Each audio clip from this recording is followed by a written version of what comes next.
Hey there, guys. I wanted to share with you some more thoughts on this little Marseille deck that I bought. It is this one, Ancien Tarot de Marseille by Grimaud. And I bought this one even though it was quite a bit more expensive than the Lo Scarabeo version, which was on offer in the same shop at the same time. And I'm really pleased with it because it's probably a bit more sturdy, a bit more chunky, and the cardstock is slightly better than was the case for the Lo Scarabeo version. So I've got a couple of things for you here. First of all, I figured out why it was also the design of this one that I rather like. This is my little spread here that I'll go into in a minute. It's that these cards are the cards that were used in the Kabbalistic tarot that I picked up a while ago. And so these cards actually have the same cards. They're actually the same, versions of the cards. So Fournier, who printed this, who published this deck, used the Grimaud as a basis to incorporate in here. And so that took me to have another better look at these, both these systems. Basically, I've been working on and off with the Kabbalistico Tarot recently because it helps me, get a handle on the Tree of Life associations. It's what that deck is all about, of course, and also the astrological associations are in there, and I'm just having quite some fun with that. These are the same cards as are in my little spread that I did here. So I'll put the Ace of Swords back where it was just now. They're just these are the same cards that I picked out in order to compare them all. So the only real difference is in the Two of Pentacles here, where you get the Grimaud company name and two dates, 1748. Might be slightly enthusiastic, and 1930, because as somebody pointed out to me, it looks like actually compared to older Marseille decks, this one is the Grimaud really is fairly as kind of cleaned up in some way. It's been straightened out, made more obvious, made more accessible in many ways. So there's still a couple of cards in here that I really appreciate. For example, something I'd never noticed before. This is the Ace of Cups, of course, with the house or palace instead of the cup that I've always really loved about Marseille decks, or even in the Visconti-Sforza. There's a similar kind of a construction. However, to me, this in the middle, this middle part here, actually looks like a abstract representation, if you like, of a Mother Mary figure, as it is found in many older Catholic churches and chapels in France in particular, with a large mantle and a crowned head in some way, and this kind of a almost heart-shaped triangle figure in the middle right there could even be a female genital symbol, if you like. So I thought that was a striking reference. I'm going to actually go pause for a second and look it up in the Visconti-Sforza, whether there's anything similar in there. I think it's a fairly cool kind of a goddess reference in the Ace of Cups to be there. Even if it's unintentional, I still like it a lot. So to compare, here's the Visconti-Sforza symbol for the Ace of Cups, the card, I should say, for the Ace of Cups. And as you can see, I don't think it really has any goddess reference in it at all. It's just a fountain, also something that I've really always appreciated about this card. Okay, so I'll put that aside again. Let me see what else I can share with you. I thought this was nice. Also, it's the only card in the Marseille Grimaud that has this red bar at the bottom, like they just used to have, I don't know, some type of text bar in there. It's possible. And it's also the only Cups card that has 2 fish at the top, like so. The aces actually have, in the case of the wands and the swords, they have these flames coming out of them. Not so in the case of the cups and the pentacles. I thought it was cute that they have like different representations of the sky in here, where there's like different images of the influence of the sky. Let me try to do this in a way that's remotely watchable. The drops from the sun here point like falling downwards, drops going up like so towards the moon, which I think is kind of cool. We do not have a river and or a path in here. We have like what looks like some kind of a swimming pool, but still the 2 doggies or similar animals.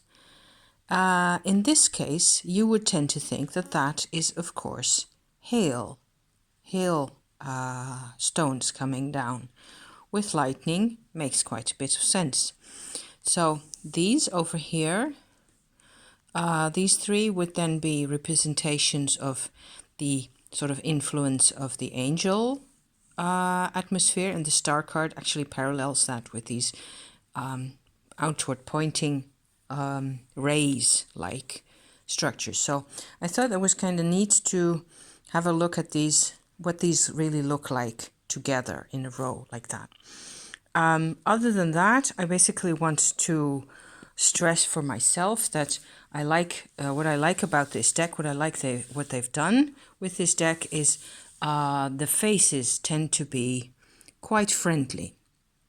Many of the faces are smiling, or they kind of look, except for this guy who's like some kind of a artist's impression of somebody who's hard at work, obviously. Otherwise, many of the people actually look comfortable. To me, that's appealing. So that's the things that I've been looking at in this deck so far. So you can go on describing the cards endlessly, of course. I want to share with you my little spread as it is at this point. I did a spread for January, basically, and I was thinking to do like a year ahead or a couple of months ahead or something like that. And basically what it feels like for me at the moment is more like, let's just keep the scope a bit more limited. So let me just see what January brings us. Because of the 12th of January, we are getting finally the exact conjunction between Saturn and Pluto in Capricorn, and there's going to be the Sun and Mercury, if I remember correctly, as well at that moment. And boy, have I been feeling it. It's just that it brings all the bad things out to the surface. To the extent that they're bad at all, I don't know. I just wanted cards to sort of guide me through this process and to, sort of tell me how to go about things in general. And the astrological conjunction is pertinent for me personally because I am an ascendant Libra, and therefore this Capricorn business is taking place in my bottom of my chart, so the darkest part of my chart, if you like. And a lot of what has been going on recently in my life is has been dealing with bringing things out in the open that really need for me to be, I need to see those things, and I need to reevaluate a lot of those things, and it will get a lot easier after the 12th, I'm quite sure. It's not that I'm not managing properly, I'm doing many things. And basically, that's it, really. I need to stop doing so many things at the same time. And so what I did here was actually sort of recreate a little chart of the, like a houses position for myself for the month of January. This is my ascendant, so the Ace of Swords, right? This is the descendant, the midheaven position, and the bottom of the chart, the nadir position.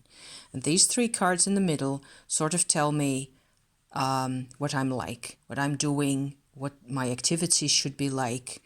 And I'm trying also to look at this. I've also got another little project that I'm going to share with you in the next little episode that led me to think about this really differently. I want to have some room between me and a Rider-Waite interpretation of these cards, because I can sort of see by now, what with all my historical studies and the astrological references and all the rest of it, where the Rider-Waite interpretations come from, but I want to be as free as I can with those. So for me, what this setup, this little spread here and the cards in it means to me is that I can and need to see my strength card, which has been around for most of 2019 actually, quite often and reliably, that can go kind of on the back burner now. I do not need, it's on the descendant position, so she's going under the horizon. Me being forceful and proud, and although all the other things that I tend to be when I'm in a strong posture, in a strong attitude, in a strong way of going about things, all that can sort of simmer down slightly. Hermit in the midheaven position, that's a big deal, really. I have been having Hermit cards for as long as I can remember, also recently, and it's like, okay, it's important that I take me time. I take time to sit and think about things, to journal, to light my candle and just basically sit here and think and write and come to my own conclusions about things. That's really important. I can sort of tell now that I'm saying this, I can actually tell that, yeah, there's more to be done in there, because I'm a person who tends to fill up my days with information, but it also needs to be digested and processed. So the two swords cards here basically tell me that the ascendant means that as a result of this kind of going about things, I will actually refresh myself and my brain. And the 4 then definitely gives me a sense of a new sense of stability, if you like, which is a Rider-Waite-ish type of an interpretation, but that's okay, I think. And we have the 7 of Cups here, the 6 and the 10 of Wands, and all this together kind of brings me a sense of processes that are at different levels, and I can